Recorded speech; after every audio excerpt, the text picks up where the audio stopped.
26 नवंबर 2009 रात के 2 बज रहे थे। दिल्ली से सैकड़ों किलोमीटर दूर उत्तर प्रदेश के गाजियाबाद में एक घर की लाइटें बंद थीं। मेजर मोहित शर्मा की पत्नी रचा सो चुकी थी। उन्हें नहीं पता था कि अगले कुछ घंटों में उनकी जिंदगी हमेशा के लिए बदल जाने वाली थी। उसी वक्त कश्मीर की कुपवाड़ा घाटी में बर्फ गिर रही थी। तापमान 0 से नीचे था और जंगल के अंदर 10 से ज्यादा भारी हथियारों से लैस आतंकवादी एक घेरे में थे। बीच में था एक अकेला आदमी, मेजर मोहित शर्मा। वो आदमी जो पिछले 3 महीनों से उन्हीं आतंकवादियों के साथ रह रहा था, उन्हीं के साथ खाना खा रहा था, उन्हीं का भरोसा जीत चुका था। लेकिन आज रात वो भरोसा टूट गया था और मेजर मोहित शर्मा अकेले थे। यह कहानी एक ऐसे अफसर की है जिसने अपनी पहचान बदली, अपना नाम बदला, अपनी वर्दी उतारी, सिर्फ इसलिए कि देश सुरक्षित रहे। जो आदमी दुश्मन के बीच रहकर दुश्मन की भाषा बोला, उनके साथ उठा, बैठा, खाया और हर रात यह जानते हुए सोया कि अगर सुबह उसकी असली पहचान खुल गई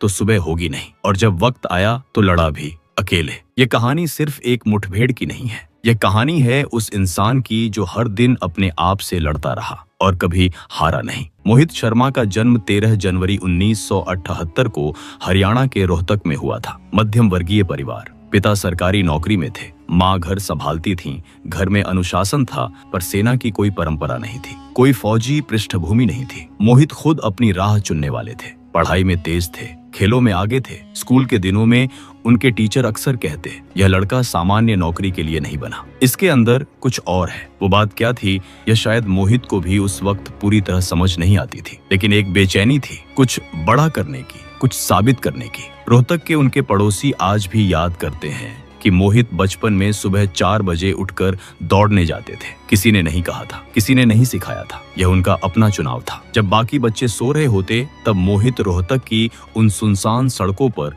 दौड़ रहे होते। यही आदत, यही जिद, यही अनुशासन, यही उन्हें बाकी बच्चों से अलग करता था। स्कूल खत्म होते होते मोहित का मन पक्का हो चुका था, वो फौज में जाएंगे, और फौज में जाना था तो NDA से जाना था। 1996 में उन्होंने नेशनल डिफेंस अकादमी यानी NDA की परीक्षा दी। पहले ही प्रयास में चुने गए। यह कोई छोटी बात नहीं थी। NDA की परीक्षा हर साल लाखों लड़के देते हैं, चुने जाते हैं गिने चुने, और मोहित पहली बार में ही उन गिने चुने लोगों में शामिल हो गए। पुणे के खड़कवासला में NDA का वो माहौल, परेड, ट्रेनिंग, देश के लिए जीने का जज्बा, मोहित को वही मिला जो वो ढूंढ रहे थे। 3 साल की कठोर ट्रेनिंग, फिर इंडियन मिलिट्री अकादमी देहरादून, वहां से पासिंग आउट परेड, और फिर वो पल जो हर जवान की जिंदगी का सबसे बड़ा दिन होता है, कंधे पर स्टार लगने का दिन।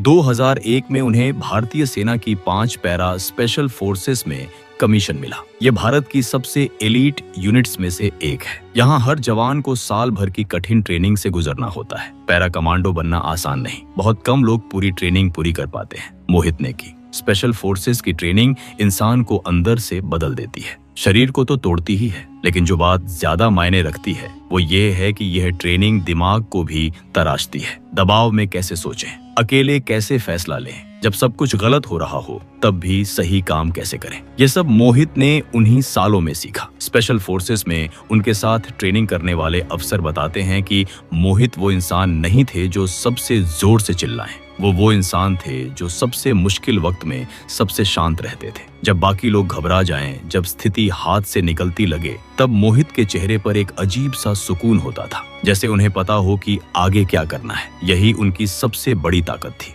उन्हें जल्द ही एहसास हो गया कि उनकी असली काबिलियत सिर्फ मैदान में लड़ने में नहीं, बल्कि दिमाग से लड़ने में है। वो चेहरे बदल सकते थे, आवाज बदल सकते थे, किसी भी माहौल में घुल मिल सकते थे। उनके साथी अफसर बताते हैं कि मोहित किसी भी भूमिका में इतनी जल्दी ढल जाते थे कि खुद उनके दोस्त भी कभी कभी चौंक जाते थे। यही वजह थी कि उन्हें स्पेशल फोर्सेस की सबसे खतरनाक जिम्मेदारी सौंपी गई, कवरट ऑपरेशंस, यानी छुपकर, पहचान बदलकर, दुश्मन के बीच घुसकर काम करना। यह काम सिर्फ बहादुरी से नहीं होता, इसके लिए चाहिए होती है असाधारण मानसिक मजबूती, क्योंकि मैदान में लड़ने वाला जवान कम से कम यह जानता है कि उसके साथ उसके साथी हैं, लेकिन कोवर्ट ऑपरेशंस में आदमी अकेला होता है, हर तरफ से दुश्मन, और एक भी गलती मौत। 2008 का साल था। कश्मीर में आतंकवाद अपने चरम पर था। लश्कर-ए-तैयबा और हिजबुल मुजाहिदीन के आतंकी पाकिस्तान से घुसपैठ कर रहे थे। सेना के पास खबरें आ रही थीं कि कुपवाड़ा के जंगलों में एक बड़ा आतंकी नेटवर्क काम कर रहा है। वो नेटवर्क हथियार पहुंचाने का काम कर रहा था, नए आतंकियों को ट्रेनिंग दे रहा था और स्थानीय लोगों को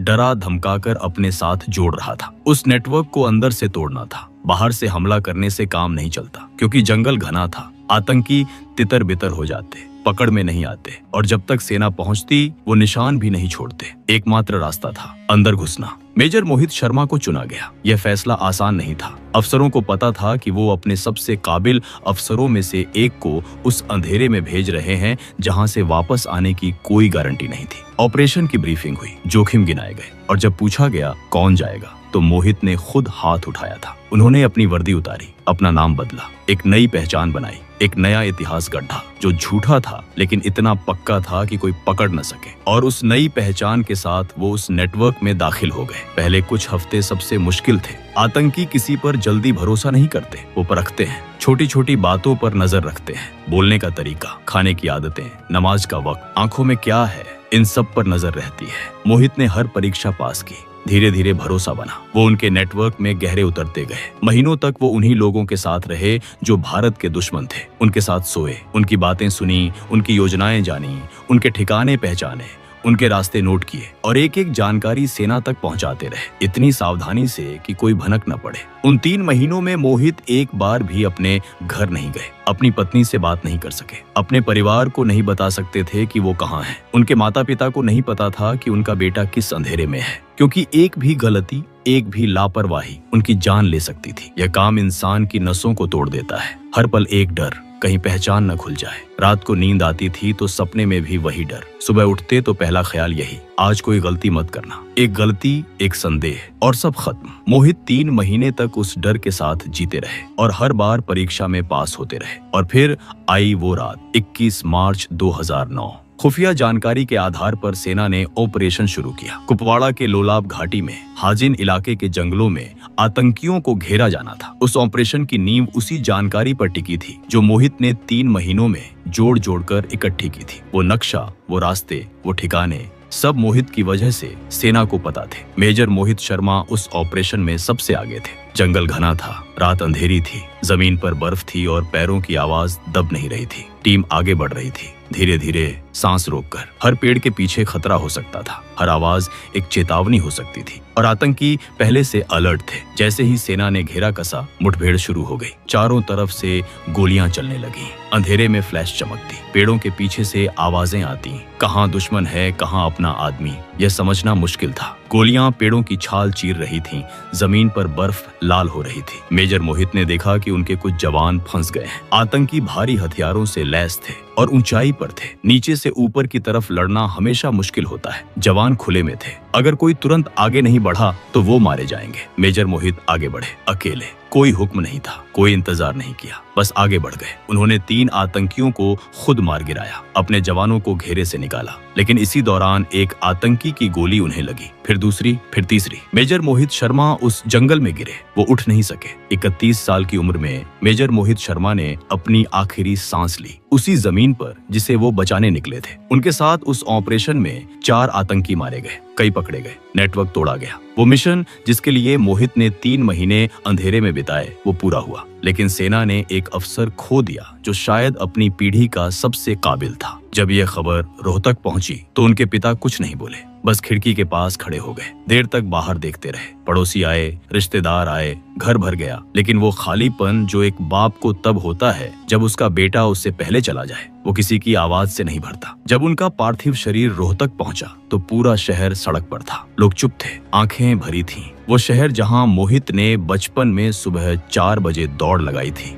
वही शहर आज उन्हें अंतिम विदाई दे रहा था। भारत सरकार ने मेजर मोहित शर्मा को मरणोपरांत अशोक चक्र से सम्मानित किया, जो भारत का सर्वोच्च शांतिकालीन वीरता पुरस्कार है। वो यह सम्मान पाने वाले उस साल के एकमात्र सैनिक थे। आज जब कश्मीर की उन घाटियों में कोई बच्चा सुरक्षित सो रहा है तो उसे शायद नहीं पता कि उस सुरक्षा की कीमत किसने चुकाई। वो नाम उसकी किताब में नहीं है, उसके स्कूल की दीवार पर नहीं है, लेकिन वो नाम उस जमीन में है उन पेड़ों में है, उस बर्फ में है जो हर साल उन जंगलों पर गिरती है। कुछ लोग इतिहास की किताबों में नहीं होते, वो उन जंगलों में होते हैं, उन रातों में होते हैं जहाँ कोई कैमरा नहीं जाता, जहाँ कोई तालियां नहीं बजती, जहाँ कोई देखने वाला नहीं होता। मेजर मोहित शर्मा उन्हीं में से एक थे। वो अंधेरे में गए, अंधेरे में लड़े और अंधेरे में ही चले गए ताकि बाकी सबके लिए उजाला बना रहे। और ऐसे लोग कभी मरते नहीं, क्योंकि जो देश के लिए अपना सब कुछ दे देता है उसे मिट्टी नहीं ढकती, वो मिट्टी में मिलकर इस देश की बुनियाद बन जाता है।